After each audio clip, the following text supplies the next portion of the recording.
I think for about half an hour. Right, here we go. Starting off with Substitute.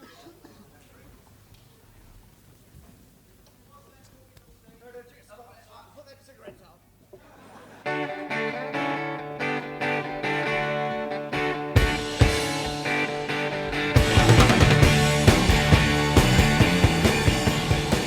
Hello and welcome back to the Sonic Collective. I'm Darren Scott. I'm joined with Scott Gregory today and Alan Dupuis. Hello. We almost had Scott Coates from Thailand. He actually had the time to call in, but we didn't realize with our podcast recording software that it couldn't happen on a mobile device. So unfortunately, Scott is unable, was able, but could not join us because of our technical ineptitude. This month's pick, I'll introduce it and then pass it off, but was from our good friend Scott Gregory here. And he picked The Who, Live at Leeds, which I thought was a really interesting pick. And this was to kind of finish out our whole full round of picking live albums, which usually we had made a rule that said no compilations or live albums. But now that we've done this, I'm like, maybe once a year or so we should do a round of live, or maybe even think about that. Anyway, Scott, I'll pass it off to you. Why did you pick The Who Live at Leeds, and what were your thoughts on it? Yeah, well, like I said at the start of the month there, we had already picked a lot of North American music. I was leaning towards a hip-hop album, but once I'd listened to it once, I found out I didn't really want to listen to it 2 or 3 times, so kind of fell back into my little British roots there. And I was a pretty big Who fan, at least their singles for the longest time. Who wasn't? Like My Generation, Shaken All Over, Pinball Wizard, obviously, from Tommy. Mm-hmm. And surprisingly, it wasn't a lot of people like Pete's guitar playing or, Roger's vocals, but from some of the previous reviews, you might notice I comment a lot on bass and rhythm lines and that. And, John Entwistle is just a ridiculous bass player. He brought in a whole bunch of new techniques, predated a bunch of other ones. So I really wanted to get that live experience of them just going at it in concert form. Apparently, they're one of the best live bands out there. And yeah, I thought that rang true. I read a couple of reviews that were saying that some of the album tracks actually were more raw than what you would get at Live at Leeds. That by this time, 6 years in, they were kind of settling in and polishing up and stuff like that. And I didn't really find that. It's really just a matter of perspective. I guess they both sounded raw. It's just they maybe sounded more comfortable with the music at that point by the time they got to Live at Leeds. And I know before you've talked a lot about the banter between artists and the audience. Mm-hmm. And I kind of enjoyed it in this one. I found that I'm not really up on my British 70s humor. or kind of like rock talk. So I could have used an English to English dictionary to handle a portion of that, but the audience apparently really loved it. So yeah, overall, I really enjoyed this pick. I went in with some high expectations, and I really enjoyed it. Everything from obviously the bass playing to Pete Townsend is just ridiculous on guitar. Keith Moon goes crazy on the drums. Never been a big Roger Daltrey fan, but I mean, he's got to be one of the top 10, top 20 vocalists ever recorded to everyone else, so I have to nod to that. What about you, Alan? What stuck out for you on this one? So before you pass it on, what would you give that out of 5? Oh, well, I'm a bit of a fanboy, so I would probably go 4.5. Oh, nice. Big one. Yeah, I'm a pretty big Who fan. Tommy, I really enjoy the rock opera. The fact that they have the entire rock opera, end to end on this album was really great. You can just kind of dance around the room, and that's worth an extra half star. Was that your highest mark in the live round? I think so. I think so. Yeah. Honestly, do. And that's coming from, I'm also a really big Johnny Cash fan, so the fact that I rated the Who above them, I'm a little surprised too, actually. All right, Alan. All right. Well, unlike Scott, I am a more of a casual fan of the Who. I think less so a fanboy. So we're not gonna see such high ratings from me. Sorry to disappoint, Scott. Okay, Roger will take it. I actually kind of enjoyed the banter between some of the bandmates, the back and forth they had between songs and stuff. I don't recall ever coming across a time where I was like, "What the hell did he just say?" So maybe it's because I watch so much Top Gear. Like I'm up on my British humor. I don't know. Yeah. Yeah, he's like 900, isn't he? So Yeah. So yeah, I guess I really didn't know what to expect. It for a live album, it sounded very refined to me. It's sort of the same quality of audio I would have expected to get out of a studio recording. So that was refreshing. They came out strong with Heaven and Hell, the top of the album. I thought that was a good one. And there were a few standout songs that I really kind of found myself going back to. Kind of like the bluesiness of, I think it's called Young Man Blues. From what I gathered, that's a cover, but it was good. And My Generation was awesome, although the song was like 16 minutes long. Yeah. So yeah, that kind of, yeah, that kind of, the whole album I think could have done with a little bit less noodling. I think that's my biggest critique of the whole thing. Like, in addition to having what seemed like hundreds of tracks at the version of Live at Leeds that we listened to, it just, I feel like for every actual fleshed out organized song, there was just as much instrumental noodling and stuff. So at times it felt more like a jam session really than a concert. For better or worse. In my case, I found it a little too much. I was never actually able to sit and listen to the record from start to finish without having to get up and do other stuff and then come back to it. So for whatever that's worth, it just didn't really have me kind of glued into my headphones. it's probably like 2 hours, right? So Yeah, you probably got to go to the bathroom at least once when you're gotta listening to it. stock up on my Yeah. whiskey. Yeah, The original version is actually only 37 minutes long, the initial release. yeah. Yeah, So you They think only about put, that, and then My Generation is almost 16 alone in the deluxe version. So actually, although that was on the original, I think yeah. the second side was, wasn't it just that and maybe Magic Carpet or Magic Bus? Not Magic I'd have to Carpet. go look. That's a good Yeah, I think question. so. Anyway, sorry. So, Alan. question for you though, Alan. yes. Have you ever listened to the My Generation off the original album? Because that's one of the ones that they some reviewers say is actually more raw and more energetic off the studio album than off the live playing of it. Yeah, I'm sure I've probably heard it off the album.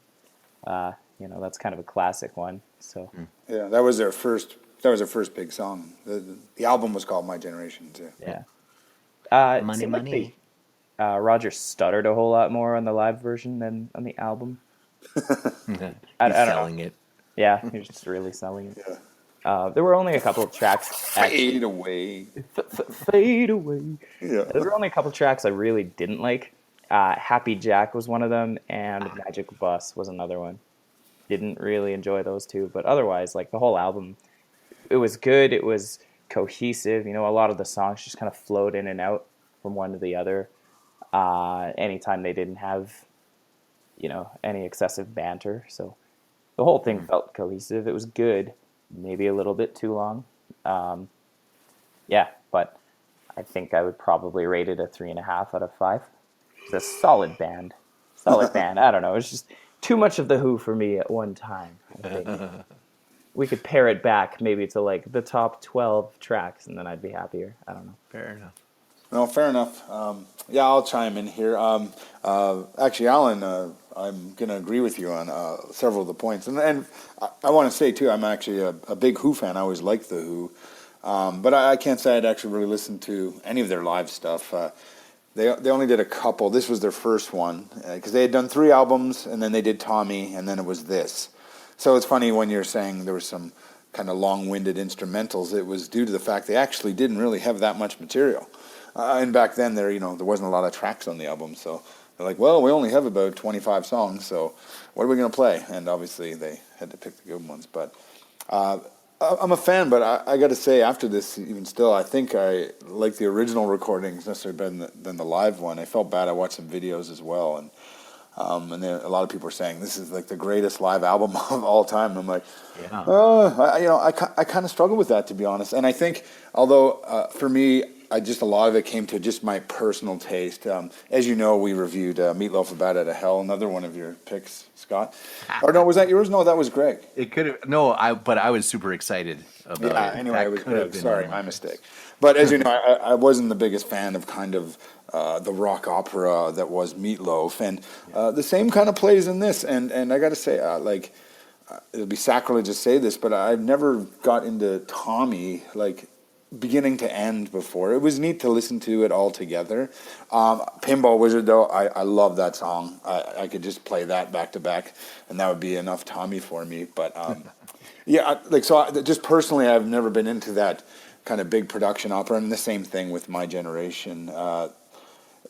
Cool version, it was really good, but they probably could have cut 5 minutes off it or something. Yeah.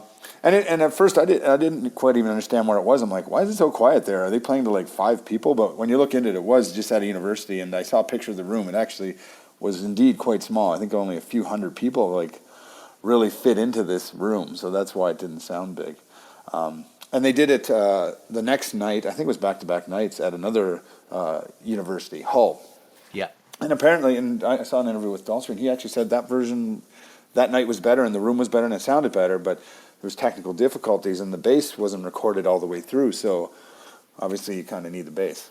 So they just went with it could have been live at Hull. Yeah, and apparently they eventually fixed the bass issues 20, 30 years later in a version.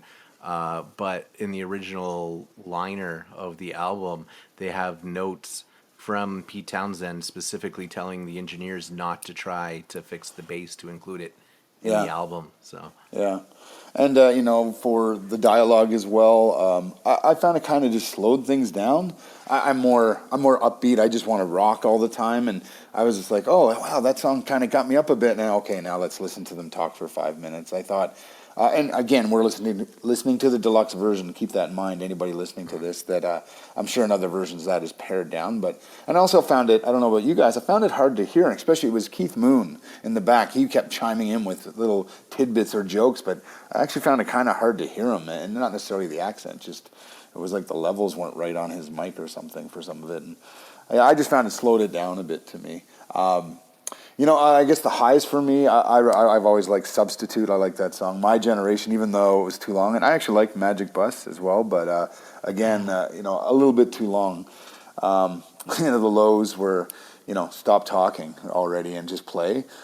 It's funny because they're kind of credited with a lot of the aggression and smashing guitars, which became very punk. Realize we're, 5, 6, 7 years before really the beginning of punk when this was recorded in Valentine's of 1970, yeah. And but it's interesting. It's like punk just took that. It's like stop talking and just smash stuff and play hard. So I mean, I respect the Who. I respect the recording. There's a lot of good in here, but I'm with Alan. I'm giving this a 3.5, which I'd probably get a shot for. But the greatest live album of well, that's what they all say. time. Not for me. So again, this is my personal opinion, but that's kind of where I landed with it. Yeah, it's a bit strange, but true. And that's fair, right? Because Yeah. we're sitting here listening to it in kind of more of a laid back manner, and they were definitely like when you're saying they're going on, it's probably they have people just going nuts in front of them as they go through the big instrumentals, and there's mosh pits and stuff like that. And we're like Alan said, sitting here with our whiskey, being now, sir, could you please continue on to the next track? Yeah. Oh, that's like anything. I mean, go out and see any live music. I saw 3 great bands with the Palomino last week, so I mean, it's like get out and see it, and it's good. Any Go to last Palomino thoughts? for all your smoked meat, not a sponsor, just a fan. Yeah. No kidding. Any closing remarks from you guys? No, I was really glad we broke our taboo to try these live albums because they were definitely a look at an artist, a bunch of artists that I had completely different perspectives on, including the Who. So, like you said, if we break the mold every once in a while, cross some of our taboos, and do something like this, I'm really on board. Totally. And I think we could have easily done reviews of every single one of the artists we did with the live band series. You know, we could have done it as an album version, but the live thing kind of added an interesting kink into the works. So definitely glad we took that route and explored.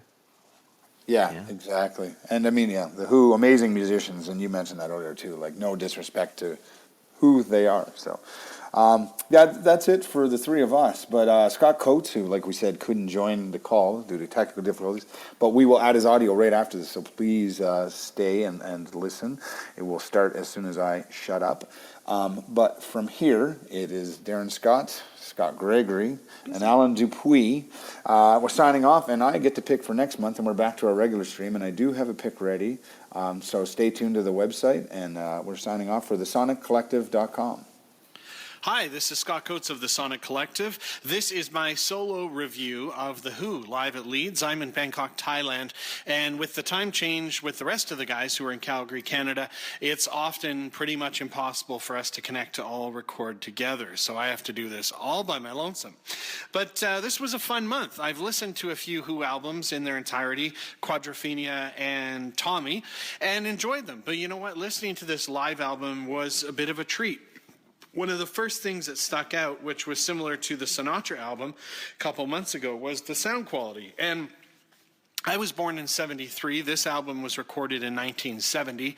I suppose that's not that long ago, but I just didn't really expect the quality of albums that recorded so long ago live to sound as good as this one does. And just everything about the sound recording is fantastic. It sounds like it could have been done last week. And that then takes me to the musicians themselves. The quality of what they're doing is fantastic as well. So few bands, I think, can really produce the sound they get in the studio, especially on vocals as well live. And I mean, if you took away the crowd sounds, you could literally, again, think this is a studio album, because their quality of their playing and the singing and everything is just really, really, really solid all the way through. So I think they're super bang on, they're super tight, and that was really, really cool. You know, the other side of the coin on this one is length. Is when you go to see a band, I think generally, 2 hours is considered a solid concert. I saw the Foo Fighters a couple years ago. That was 2.5, which was great. And I remember many years ago seeing Bruce Springsteen and hearing how he was famous for 3-hour concerts. And as it got between like 2.5 hours and a bit, I kind of started to get a little bored. And I think there's a reason people play for like 2 hours and a bit. It's because to always leave you wanting a bit more. And this album is a double album. And as much as I enjoy The Who, and it sounded great, I think I'm used to the length of a standard album. So after a while, it just kind of felt like a bit of a long time to be listening to The Who. And I mean, that's not really a criticism on them or their craftsmanship, but it also reminded me of an album I almost picked for my live pick, and that was the Allman Brothers Band live at Fillmore East. And it's kind of considered to be one of the quintessential rock albums, but it's a double album. And I found every time I listened to that kind of 2/3 of the way through, I'd sort of felt like it had enough. And so as much as I enjoyed this, a few times when I listened to it, I would start it 1/3 of the way through, because I would know by the time it got to the end, I would have sort of had enough. So while often, more is better, I think this one, I would have just preferred it as maybe a long single album, maybe squeeze it into like 60 minutes at the most, 65 minutes or something like that. It was kind of cool to discover songs that I didn't immediately know. For whatever reason, Young Man really, really stood out. Like, every time I heard Young Man, it just really got me, and the guitar sounds were awesome on it. And then classics like My Generation and Sparks. I mean, I love Sparks, and to hear Sparks live back in 1970, that was pretty awesome. So I've always appreciated The Who. I know they're one of rock's greatest bands, but this recording did kind of give me a whole new appreciation for the level they were at back in those days. I mean, we got to figure, you know, you're still around Beatles time, the Stones have gotten big, and yeah, they were ripping it, man, and they sound fantastic live, and they're still playing today. So, great pick, really interesting to travel back in time and listen to it. Will I go back to it a lot? Probably not. I think I'll stick to the regular Who albums, and I'll put on one that I really crave at a time. Again, maybe the thing is the length would keep me away from it a bit, as I don't find myself having enough time to listen to that all the time. I'm going to give it 4s all around in all the categories. I mean, did it influence my taste?